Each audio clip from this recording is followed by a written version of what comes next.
रुक जाओ। कंफर्म है, इससे आया कंफर्म है, कंफर्म है, कंफर्म है।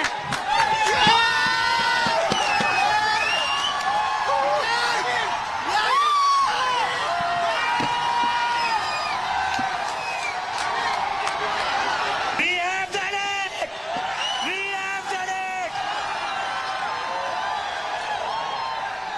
धर्मेंद्र प्रधान ने रिजाइन कर दिया है। আশালাদের বড় জয়, পদত্যাগ করতেই হলো ধর্মেন্দ্র প্রধানকে। গোটা দেশের প্রতিবাদের মুখে অবশেষে নতি স্বীকার কেন্দ্রের মোদী সরকারের। নিট কেলেঙ্কারি ও নজিরবিহীন ছাত্র আন্দোলনের প্রশাসনিক ও রাজনৈতিক চাপের মুখে, দীর্ঘ জল্পনা ও বিরোধীদের ধারাবাহিক দাবির মুখে প্রধানমন্ত্রী নরেন্দ্র মোদীর কাছে নিজের পদত্যাগপত্র পাঠিয়ে দিলেন তিনি। क्या कहते थे ये? क्या कहते थे? इस सरकार में इस्तीफे नहीं होते। हम कहना चाहते, झुकती है दुनिया, झुकाने वाला चाहिए।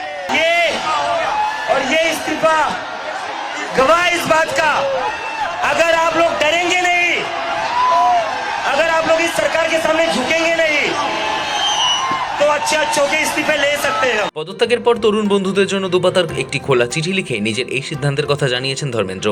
চিঠিতে তিনি স্পষ্ট করেছেন, এটি তার ব্যক্তিগত প্রতিপত্তির বিষয় নয়। আন্দোলনকে হাতিয়ার করে রাষ্ট্রবিরোধী শক্তি যাতে সুযোগ নিতে না পারে এবং পড়ুয়াদের ভবিষ্যৎ যাতে আইনি জটিলতায় আটকে না যায়, সেই কারণেই তিনি মন্ত্রিসভা থেকে সরে দাঁড়ানোর সিদ্ধান্ত নিয়েছেন। ধর্মেন্দ্র প্রধান জানিয়েছেন, দেশের পড়ুয়াদের ভবিষ্যৎ, উন্নত ও দুর্নীতিমুক্ত শিক্ষা ব্যবস্থাই তার কাছে সবথেকে বেশি গুরুত্বপূর্ণ। তিনি নিজের দায়িত্ব থেকে কোনো সময় মুখ ফিরিয়ে নেননি। প্রথম দিন থেকে নিটে প্রশ্নভাসের দায় নিয়েছেন, কোনো সময় মুখ লুকোননি। তার দাবি, ছাত্র আন্দোলনের নামে কিছু দেশবিরোধী কুচক্রী ষড়যন্ত্র করছে। সেই কুচক্রীরা যাতে কোনোভাবেই পরিস্থিতির সুবিধা তুলতে না পারে, সেই জন্য তার ইস্তফা। তার এই পদত্যাগপত্র দেশের জন্য। গত জুনেই দিল্লি যন্তর মন্তরে নিট কেলেঙ্কারির প্রতিবাদে ধর্মেন্দ্র প্রধানের ইস্তফার দাবিতে ধর্ণা শুরু করে ককরোচ জনতা পার্টি। অন্য একাধিক দাবি থাকলেও ধর্মেন্দ্র প্রধানের ইস্তফাই তাদের মূল দাবি ছিল। ককরোচদের এই বিক্ষোভকে শুরুতে সেভাবে পাত্তা দেয়নি কেন্দ্রের মোদী সরকার, কিন্তু যত দিন গিয়েছে ততই যেন গতি পেয়েছে আন্দোলন। একে একে মূল সারির বিরোধী দলগুলিও আন্দোলনে যোগ দেয়। ধীরে ধীরে নাগরিক সমাজ, সেলেবরাও যোগ দেন আন্দোলনে। ককরোচদের আন্দোলন গণ আন্দোলনে পরিণত হয়। শেষমেশ প্রবল চাপে ইস্তফা দিলেন প্রধান। চিঠিতে তিনি জানিয়েছেন, রাষ্ট্রবিরোধী শক্তি যেন সুযোগ না পায়। চিঠিটি ছত্রে ছত্রে ধরা পড়েছে গত কয়েকদিনের ঘটনাক্রম নিয়ে শিক্ষামন্ত্রীর বেদনা ও ক্ষোভ। যন্তর মন্তরে টানা বিক্ষোভ ও সার্বিক পরিস্থিতিকে ইঙ্গিত করে তিনি লেখেন, গত 10 দিনের ঘটনাক্রম দেখে তার মন অত্যন্ত ব্যথিত। এটি তার ব্যক্তিগত প্রতিপত্তির বিষয় নয়। ভারত মাতার যুবশক্তি এই দেশের আসল শক্তি। যন্তর মন্তরে এবং দেশের অন্যান্য প্রান্তে যে পরিস্থিতি তৈরি হয়েছে, তার সুযোগ যেন কোনো রাষ্ট্রবিরোধী শক্তি নিতে না পারে। দেশের ঐক্য যেন অটুট থাকে এবং দেশের সন্তানরা যাতে আইনি জটিলতায় না জড়িয়ে পড়ালেখা ও ভবিষ্যতের দিকে মন দিতে পারে।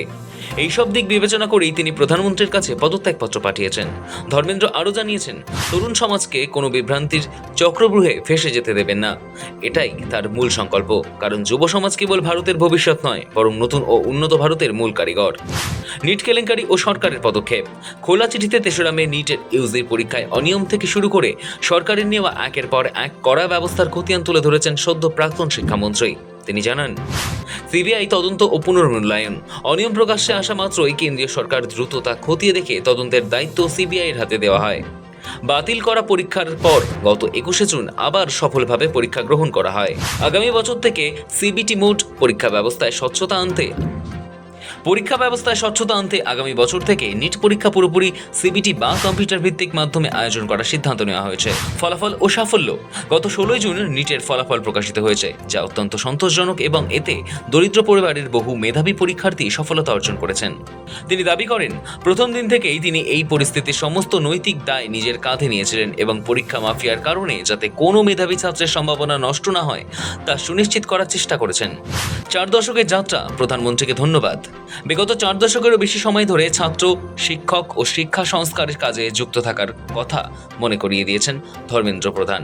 তিনি লেখেন, একটি শক্তিশালী, অন্তর্ভুক্তিমূলক এবং দূরদর্শী শিক্ষা ব্যবস্থাই শক্তিশালী রাষ্ট্রের ভিত্তিশিলা। প্রধানমন্ত্রী নরেন্দ্র মোদী দূরদর্শী নেতৃত্বের অধীনে রাষ্ট্রসেবা করার সুযোগ পাওয়ার জন্য চিঠিতে প্রধানমন্ত্রীর প্রতি বিশেষ কৃতজ্ঞতা প্রকাশ করেছেন তিনি। একই সঙ্গে মন্ত্রিসভার সহকর্মী, শিক্ষা মন্ত্রকের আধিকারিক ও কর্মচারীদের ধন্যবাদ জানান। ধর্মেন্দ্র প্রধান জানিয়েছেন, তিনি প্রধানমন্ত্রী নরেন্দ্র মোদীর কাছে ইস্তফাপত্র পাঠিয়েছেন। জানা গিয়েছে, প্রধানমন্ত্রী নিয়ম অনুযায়ী তা রাষ্ট্রপতির কাছে পাঠান। রাষ্ট্রপতি সেই ইস্তফাপত্র গ্রহণ করেছেন। কেন্দ্রীয় শিক্ষামন্ত্রীর এই ইস্তফার সিদ্ধান্তকে পড়ুয়াদের আন্দোলনের জয় হিসেবে বর্ণনা করেছেন ককরোচ জনতা পার্টির প্রতিষ্ঠাতা অভিজিৎ দেবকে। We have bloody done it! क्या कहते थे ये? क्या कहते थे?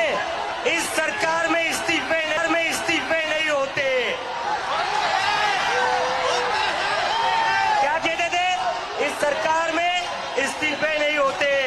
हम कहना चाहते, झुकती है दुनिया, झुकाने वाला नहीं है, डरना नहीं है, डेमोक्रेसी है। अगर डेमोक्रेसी में बोलने से डर लगने लगे तो कैसी डेमोक्रेसी है? डरना नहीं है, अगर अपनी आवाज उठाओगे तभी ये लोग लाइन में তবে একই সঙ্গে দীপকে জানিয়ে দিয়েছেন, বিক্ষোভ এখনই শেষ হচ্ছে না, যতক্ষণ না সিজেপির আরও 2 দাবি অর্থাৎ প্রশ্নভাসের জেরে আত্মহত্যা করা পড়ুয়াদের পরিবারকে আর্থিক সাহায্য এবং আন্দোলনে অংশগ্রহণকারীদের বিরুদ্ধে মামলা প্রত্যাহার না মানা হবে, ততক্ষণ আন্দোলন প্রত্যাহার হবে না। ব্যুরো রিপোর্ট, সময়, কলকাতা।